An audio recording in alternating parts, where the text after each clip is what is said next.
अजित पवारांचं काहीही चुकलेलं नाही. अंजना कृष्णा या मगरूर अधिकारी असल्याची अमोल मेटकर यांची टीका. आयपीएस अधिकारी अंजना कृष्णा यांच्या केंद्रीय लोकसेवा आयोगातील नेमणुकीची चौकशी करा. राष्ट्रवादीचे आमदार अमोल मेटकर यांची मोठी मागणी. राज्याच्या उपमुख्यमंत्र्यांचं नाव माहीत नसलेल्या महिला अधिकाऱ्याची नियुक्ती संशयास्पद. पूजा खेडकर प्रकरणानेच अंजना कृष्णा यांच्या निवड प्रक्रियेत घोळ झाला असल्याची आपल्याला शंका असल्याचं आमदार अमोल मेटकर म्हणाले. अंजना कृष्णा यांच्या नेमणुकीसंदर्भात राज्य सरकार आणि केंद्रीय लोकसेवा आयोगाकडे तक्रार करणार असल्याची आमदार अमोल मेटकर यांची स्पष्टोक्ती. अजित पवारांचं काहीही चुकलेलं नाही. विरोधक विनाकारण या मुद्द्यावर आकांडतांडव करतायत. राज्याच्या उपमुख्यमंत्र्यांना ओळखत नसल्याचं म्हणणं हा संपूर्ण महाराष्ट्राचा अपमान.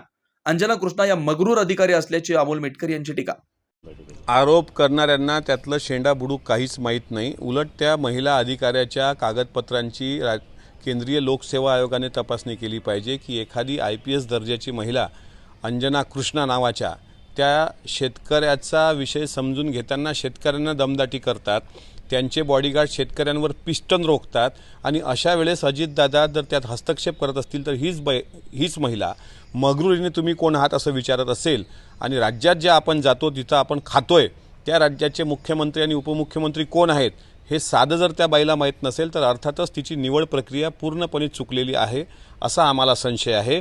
ज्याप्रमाणे पूजा खेडकर ह्या अधिकाऱ्यांनी स्वतः UPSCला अनेकदा चकवा देऊन आयता लाभ लाटला होता, त्याच धर्तीवर अंजना कृष्णा यांनी तो लाभ लाटला असावा असा आम्हाला संशय असल्यामुळे मी स्वतः केंद्रीय आयोगाला म्हणजे केंद्रीय लोकसेवा आयोगाला स्वतः पत्र लिहिलेलं आहे आणि त्या पत्रामध्ये अंजना कृष्णा नावाच्या अधिकाऱ्याच्या सगळ्या डॉक्युमेंटची फेरतपासणी करा. ह्या मॅडमची निवड प्रक्रिया कशी आहे ते एकंदरीत तिच्या वर्तनावरून लक्षात येते. आम्हाला शंका आहे आणि आम्हाला विश्वास आहे तर लवकरात लवकर कागदपत्र भेटतील आणि जर पूजा खेडकरसारखं हे प्रकरण असेल तर त्याचा परिणाम त्या मॅडमला भोगावा लागेल. विरोधकांना आता आयतं कोलीत भेटलेलं आहे. विरोधकांनी याची पूर्ण माहिती घेतलेली नाही. नेमकी परिस्थिती काय होती. आता उबाडा गटाची एक कोणीतरी आहे प्रवक्ता, त्या बाई तर सुसाट सुटतात. एक स्वयंघोषित समाजसेविका आहेत, त्या बाईला बोलायला पण मोकळं रान झालं. का तुम्ही संविधानाचा जप करता? पुरुषांना जेवढा अधिकार आहे तेवढा स्त्रियांना अधिकार आहे, स्त्रियांना जेवढा अधिकार आहे तेवढा पुरुषांना अधिकार आहे. म्हणजे एखादी स्त्री राज्याच्या एका प्रमुखाच्या बद्दल अशा पद्धतीनं अपशब्दासारखी वावरत असेल तर ती बरोबर. आणि जर राज्याच्या प्रमुखांनी एवढंच विचारलं असेल की तुम्ही महाराष्ट्रात राहता, तुम्हाला मुख्यमंत्री उपमुख्यमंत्री माहीत नाही की आप मुझे जानते नाही क्या, तर मग ते चुकलं.